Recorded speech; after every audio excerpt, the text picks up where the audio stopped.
we're going to do a native basket. And we're not going to do it to retail specifications, but you can.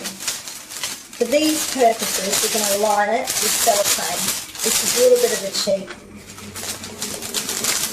but it does suffice. It will hold the water, and it's a huge basket, so we're going to use at least 2 layers of cellophane, and that'll give the floral front a vessel to hold its water in. So I'm just going to duck out and grab some floral foam.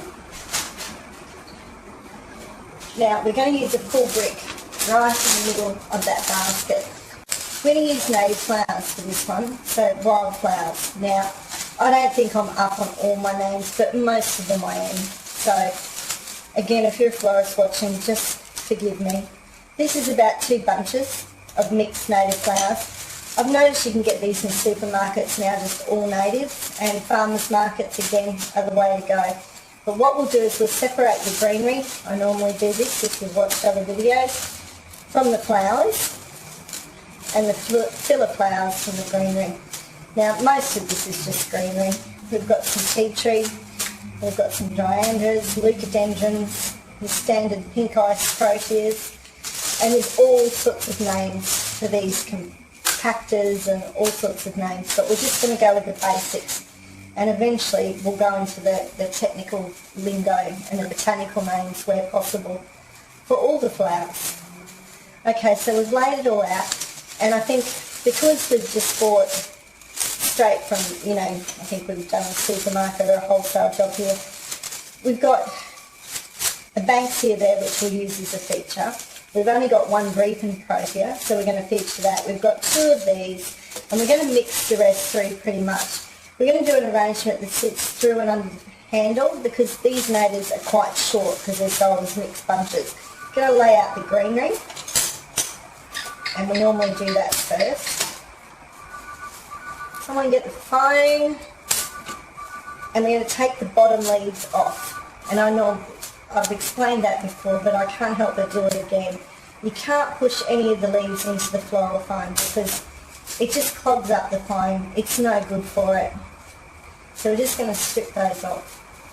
I'm going to cut all the greenery back, and I've gone through this before in other videos, just to try and get the most out of it. You sort of look at your piece and think, well, we can get 2 pieces out of that, so we're going to split that one into 2. And we're just going to trim it all down so we know what we've got to work with before we start. We've got some random bit of non-producing flower, so we'll ditch that bit. We'll cut this down short, so we're going to keep the length, make the cut there. So that was 1 piece, and we've cut it in half. Strip that bottom foliage off, which I'll do as we start constructing the arrangement as well. And we'll get it all prepared and ready. That's lovely acacia. Nice native flower, and again we'll cut that. And this isn't perfectly to length, this is just to start us off, so you've got a guide of what you can work with and what you can't. I think natives are good for any season, any time of year, Christmas especially. I can't think of a better time to use natives. We're going to lay out the foliage first, and again, we're going to have this, because they're short stems, we're going to have it so it sits below the handle line. So we're going to lay our greenery out. We've got a nice clumped bit there, so what we'll do is recreate that over this side so that it looks like we've really got 2 pieces of foliage that are one and the same. I'm going to swizzle in a minute because I'm doing this off to the side, because we've decided not to show my face in these videos. That way I can do it without my toothbrush, and, you know, my pajamas on if I want to. And my cousin's going to film them all for me, so it's actually her little venture. So we've got 2 different types of greenery there. I'm going to swizzle around, and we seem to have that laid out alright.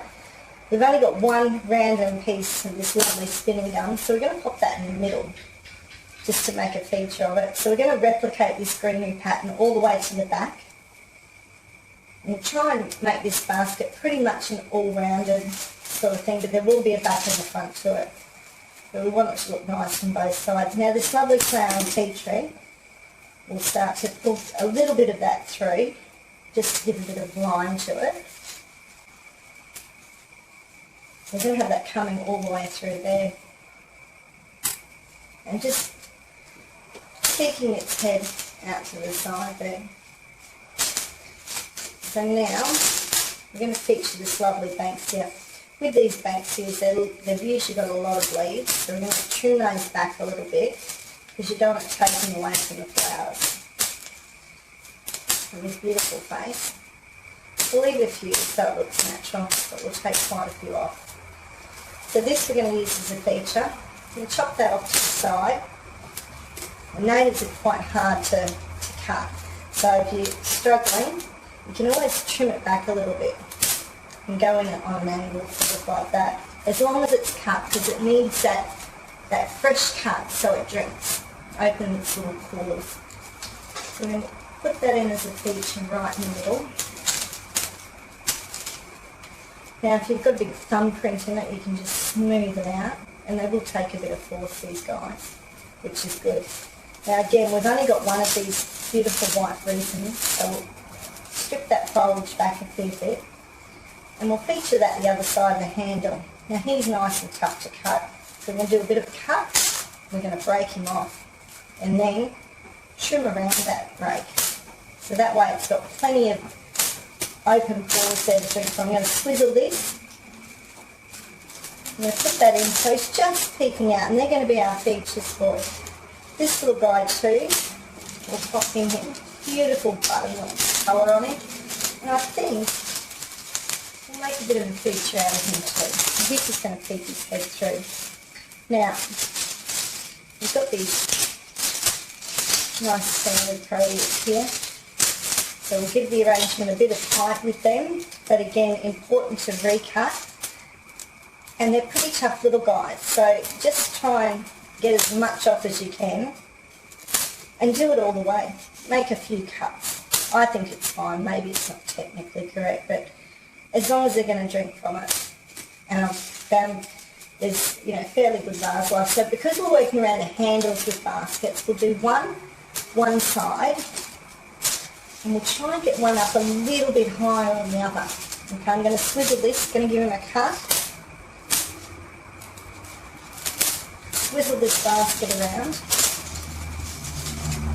Try and keep him that bit higher, which I think is pretty successful there. Not that I can see because I'm working from a distance, guys. So if the florist don't judge me. Now we're going to pop him down in line. And look, don't quote me, I think it's a Gyrandra, I can't remember. He's too high. See how that's too high? It's taking away from this lovely Banksia. So I'm going to pull it back out, give it another cut, always recut if you're adjusting. And we'll pop it in down lower. It needs to go down lower. And make a new hole in the oasis, so push it in a fresh bit. And I'm thinking it can probably handle it down in about there. So I'll put him down in. And again, just cut this little guy as well as you can. Just going to pop him in there. So we've got like a grouping sort of theme happening. We're going to move these little leucodendrons, silver and red leucodendrons. I'm going to put these off to one side on both ends. We're going to just curve the whole basket up so it looks nice and compact. Now again, if you're doing floristry in 1985, you've been huge, tremendous limits out, but we're going to compact it a little bit more. Going to swizzle around. I think we're going to do groupings of 2 with them.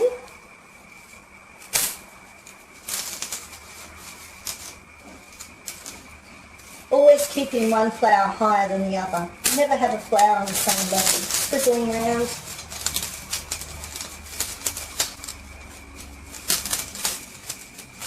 There's a lot of swizzle, sorry about that. So we're nearly done. We're going to put another one of these lovely little guys in the front. I've got to look up the name for these. I can't remember. Gyrandra, can't remember. They're the most prickly things. I think we're going to group them. I think we'll group them together. And that'll give that nice line feature. I'm going to add some more of the tea tree through. Now this is quite a hefty, large arrangement, this one. It's a big wicker basket, which is going to handle the natives really well. I'm going to swizzle around again.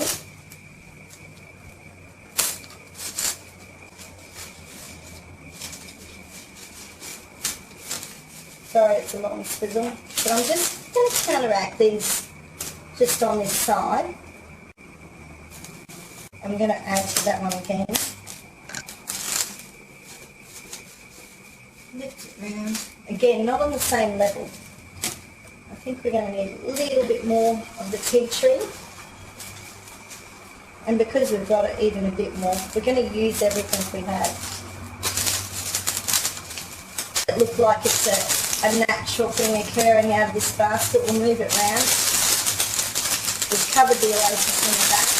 Carefully tucking that up so that when it's watered it's fine with any flower arrangement. Water it from the middle. Natives are thirsty little guys, so you need to water this straight down the middle. Enjoy making your native basket.